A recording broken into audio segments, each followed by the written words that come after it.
So today's main topic is going to be more or less an introduction into the next phase of the HopeFilled Financial Podcast. For the first 4 episodes, I focused on frugality, the intentional practice of prudent economy. Since then, I've primarily focused on debt. Other than a few interviews that I've been able to work in between, I've been talking a lot about debt, credit cards, getting out of debt, things of that nature. We're going to shift our focus now to more of the planning aspect. Just like I talked about in the story, it took a great deal of planning and intentionality and discipline for me to successfully get my thesis done in the allotted time I had. It was a major undertaking writing that paper. And there are a lot of things in our life that we would look at and say, that's a goal. That's the dream. That is what I would want. And some of them feel pretty significant. Some pretty lofty goals might be, the dream home, or the dream car, or the dream job, the dream career, whatever it is that you look at and you're like, okay, this is something that matters to me. Some of our wants and desires and goals can be embodied in our core values and what donations or giving or service that we can engage with if we just had our act together, we were out of debt, we were financially independent. If you didn't have to work for money, where would that money be going? What does your heart say that you should be doing with your money? Well, the answers to these questions typically embody our values, dreams, and goals, no matter how you shake it. And if you want to see those come to fruition, if you want to see them become a reality, it takes planning to get there. If you worked for a company, let's say you worked for a company and you were responsible for managing the money in the company. Let's use the same one I use in my financial class for teenagers, high schoolers. I talk in that class about a company, a YouTube channel that squishes stuff. I call it Pressed for Views. Imagine a company that squishes things with a hydraulic press. I know that the YouTube channels are out there where people do squish things with a hydraulic press, and it's very entertaining for the teens to think about it, but I digress. The guy who's running it, who hired you to manage the money, goes, okay, what's the plan? How much do we have for advertising? How much do we have for buying a new hydraulic press? How much do we have to buy stuff to squish? How much are we going to be able to pay people? And you go, I don't really know. We're just going to kind of wing it. Just going to go with it. We're going to, we're just going to see how it shakes out. It'll be okay. Well, we'll spend the money where we want it, as we go. It'll be fine. It'll be fine. I'll watch it. It'll be cool. Well, more than likely, you're probably going to get fired if that's your answer as the chief financial officer. Another way to think about it is, if that was your answer, would you fire you? When we have something that matters, like running a company or a dream, a goal, something that we value, something at our core that we want to see come to reality, that something needs a plan. And to come up with that plan, we need to be specific. Let's consider a goal where you're saving for your kids' college. You want to save up enough money to pay for all of their academic education. You have to be specific. You say, I want to save for my kids' education. Well, are we saving for trade school? Are we saving for a 4-year university? Are we saving for them to be able to go out of state? Or is your limitation for them going to be, well, you can afford in-state, and anything out beyond that is going to be on you? How much do you need to save for them?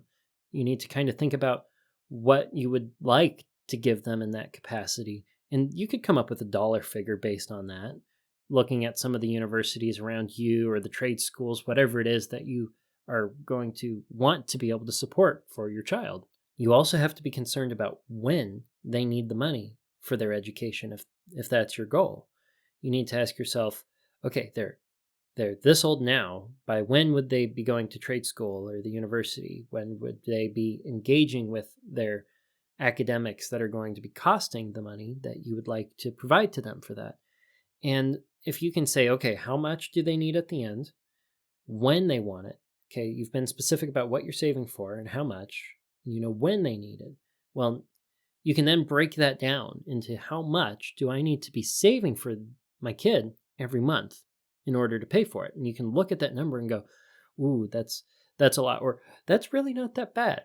There are some savings goals, especially if you start early on, even though the final amount is huge, where you don't really have to save that much per month, especially if you want to invest the money and take advantage of compound interest and the power that you can get out of compound interest when saving for a really big goal that's more than 5 years out in the future.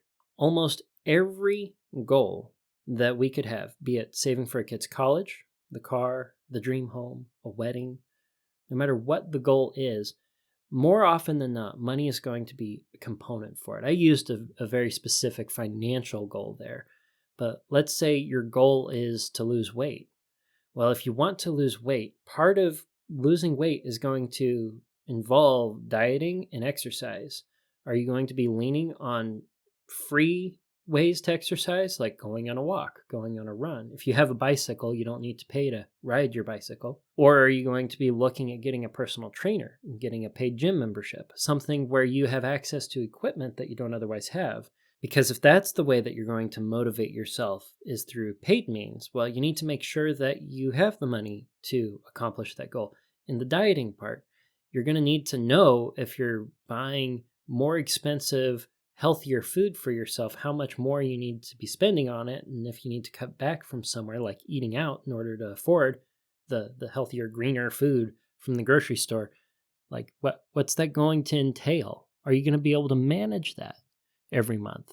Ultimately, money touches, either directly or indirectly, almost every meaningful goal that we have in life.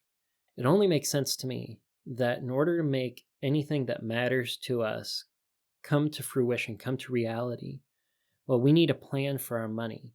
We need to make sure that when we are assigning discretionary funds to a particular goal, that we're not sacrificing another goal that takes a higher priority or something that we feel is more of an essential. Planning, in effect, is a priority if you want to make something that you wish for, a goal, come true. A dream without a plan is just a wish, but a dream with a plan is a goal. And when we prioritize a plan for our money, I like to think of that as the most powerful priority that we can put forward because it impacts everything else that we want to do. So if we come up with a plan for our money that touches all of our other plans, our other priorities, the powerful priority is what I like to call it. The powerful priority is the plan for your money. And you won't know what you're sacrificing for any one of your individual goals or dreams unless you are very organized with your powerful priority, unless you're giving all of your money individual missions and you're assigning all of it to where it needs to go. That way, if you have something you want to change, if your goals shift, if you need to be putting more money toward a particular goal, you can intentionally take away from other expenses, other savings or other giving in your life so that you can apply the priority where it's appropriate. And when we stay on top of the powerful priority, when we stay on top of our money and our plan for our money, instead of experiencing like the last minute panic and trying to scramble and put things together last minute or when there's an emergency, we can just kind of walk through our goals and not experience that having to get it done overnight the night before or the stress of, I didn't get it done. Just like with the thesis and the homework. In full disclosure, the powerful priority is just another name for the budget. In particular, the zero-based budget, which is what we're going to be talking about next week. I've made reference to the zero-based budget before. Next week's podcast on Tuesday is going to be all about a deep dive into budgeting, where I dig into the nuances that make budgeting confusing, especially when you're just getting started. And I'm going to hopefully simplify what budgeting is so that you can see it as a way that you can grab more control and freedom over your money, your life, your dreams, and your goals. A budget is not something that restricts you. A budget is something that frees you to be the best version of yourself. And it allows you to make your money nothing more than a tool that helps you be more of who you already are. I'm really excited for this episode next week. I really am. And I hope today has inspired you to listen to the episode next week and pursue budgeting yourself if it's not something that you're already after. And until next week, budget bravely and enjoy your hope-filled financial future.